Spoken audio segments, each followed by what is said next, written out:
There's a well-known pasuk in Eicha, which is Eini Eini Yardamoyim. The question is, why does it say twice Eini Eini? My eyes is going down in tears. The proper way should say, my eyes is gushing in tears, my eyes is full of tears. What is this, my eyes, my eyes? This is not the usual language that we use. So I thought to myself, the simple meaning is, because the Nuvi was referring to two events that happened. One event was that the Beis HaMikdash was destroyed, and the other event was that the Jews were exiled.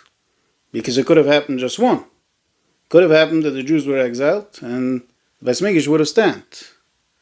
And then it could have happened that the Beis HaMikdash could have been destroyed, and the Jews would have stayed in Israel. But now it happened both. So that's why the Novi wrote twice, my eyes, because he was referring to two events that happened at once. But then I thought to myself, according to the Kabbalist, it might be even a deeper meaning. And Torah says, if the Jews will sin, I will hide my face. Now it says twice, Astay, I will hide my face. Now what's the meaning of this double language? So the Kabbalist tells us what it means is that there exists such a thing as it's being hidden, the glory of Hashem from us, but we know that it's hidden. We can sense that we're missing this and this. But then there exists the concept that it's getting so hidden that we don't even know what's hidden. We don't even know what's missing. And that is even way worse. And that's why the Torah says,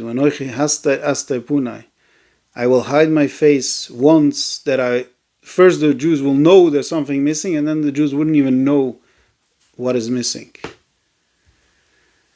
So the darkness will be so great, like the darkness will dominate us.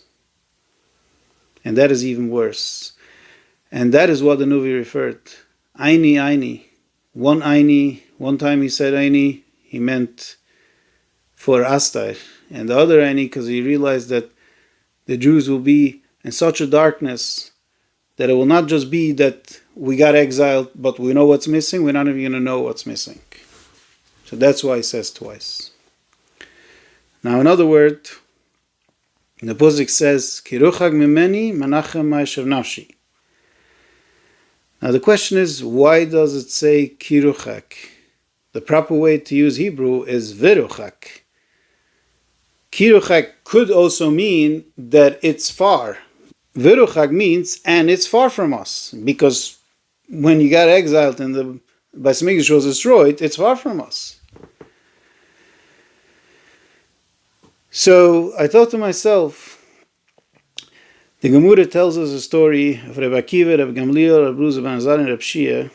They went to the Har HaBayis, the Temple Mountain, and it was after the destruction of the temple, and they saw foxes running around. So Rebbe Gamliel, Rebbe Bruza ben Azar, and Rebbe Shia started crying, and Rebbe Akiva started laughing. So they turned to him and asked him, why are you laughing? Isn't it a sad thing that you see the temple is so destroyed that foxes already are dwelling there? So Rebbe Akiva answered, no, I'm laughing because now I see that the first thing what the Nuvi said, that the temple will be destroyed. So because of that, I know that the second part, what the Nuvi said, is that the temple will be rebuilt. So that's why he's laughing, because he's already seeing the rebuilding of the third temple. So what does that mean? What do you see from this? That everybody sees everything the way they want to see it. If you want to see something positive, you'll see positive. If you want to see negative, you'll see negative. If you want to see something the way it is, you'll see the way it is. So, for example, when you go to the Temple Mountain, you see there's no temple there, naturally a person should cry. It's missing. We need a temple. Because the way it looks to us is that there's no temple. But when you see that the Novi, the prophets, told us that this is going to happen, and then they told us it's going to be rebuilt, now you see that whatever the Novi said is happening, so you know it's going to be rebuilt. So you could see it on a positive way. So I thought to myself, that's the reason why the Novi wrote Kiruchak Mimeni. Because if the Novi would have wrote Viruchak, means it's an absolute. There's no other way you look at it. Viruchak, we're doomed. But the Novi said Kiruchak because ki can be used in 4 ways. Ki mishtamash ba'arba l'shoinas. In Hebrew we say I domu ela delahu. In English it will be if it is, maybe, it is, and because. Those 4 ways can be used for the word ki. So the Novi hinted us that it's not an absolute. Everybody can see it the way they want. If you want to see it positive, you see it positive. If you want to look like Rebbe Akiva, you can look like Rebbe Akiva. You want to look at the way it is, the way it looks to you right now, so you'll cry. Everybody, and you could cry and laugh at the same time, because you cry because the fact is it's not here, and you can laugh afterwards because I know it's going to be rebuilt, so I'm happy. So everybody could see it the way they want. And I thought to myself that this can be used for a person in their own personal life. People go through a lot of difficulties, a lot of challenges. And a lot of times the challenges are going, beyond. Some people have terrible things. Some people did a few or a lot of crazy things, and they messed up their lives. And they feel like they're doomed. There's no way out. And then there are people, their life got messed up. Just things happened to them and they found themselves in a dump and they don't know how to get out of it. And sometimes they think it's impossible, they will never get out of it. And everybody with their own challenges. So you could use this pusik all year round. Remember what the Novi said. He didn't say Viruchak, that it's an absolute. They said Kiruchak. You could look at it in multiple ways. Even though it's right after the destruction of the temple and the Jews were just exiled, 2 things happened to them. You could still look at it in a positive way. The same way you see Rav Akiva did. So you can remember it all year, especially when a person finds himself so down the drain.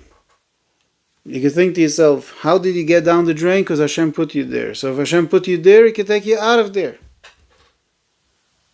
And maybe when you're down the drain there, it is all meant for good. And right now you can't see a way out. And not only that, you can't even understand how this can be good. But once you get out of it, you'll start seeing that this whole thing elevated you. But bottom line is, it is not absolute. It is not veruchak. It is not that your way out of your problems is an absolute thing. It's kiruchak. It might be that way. It looks that way. In other words, a lot of people ask, how can I cry on a temple that I never saw, I never experienced, I have no clue what it is? The answer is, because everybody feels in themselves a certain void, a certain emptiness. Everybody in their own level, some people more, some people less. And I know there are people that have emptiness from their own problems. And a lot of people are trying to fill their void with different things. Like some people will just smoke a lot, some people will eat, some people will just do other kind of things. And people will sit on their phone all day because they're trying to run away from that void that they're feeling. But even the person that has a void because of traumas he went through, there's still a void that everybody has. And that void is because it's missing the closeness to Hashem. The glory of Hashem is not here. When the Beis Mikdash was standing, the Beis Mikdash brought in a glory of Hashem. And every Jew experienced the glory of Hashem. So it's not that the Beis Mikdash is destroyed, it's when what the Beis Mikdash represents. When the Beis Mikdash is destroyed means that the glory of Hashem is not here. And that's the reason why you feel that void. You feel that emptiness and that yearning, even if it's on a low level, on a low scale. Everybody on their own level. But that feeling, that is because there is missing this connection to Hashem. So if you connect to that feeling, you're mekash to that feeling, then you could feel that void, and then you could cry because you could realize there is something missing in my life. And that's why I'm crying.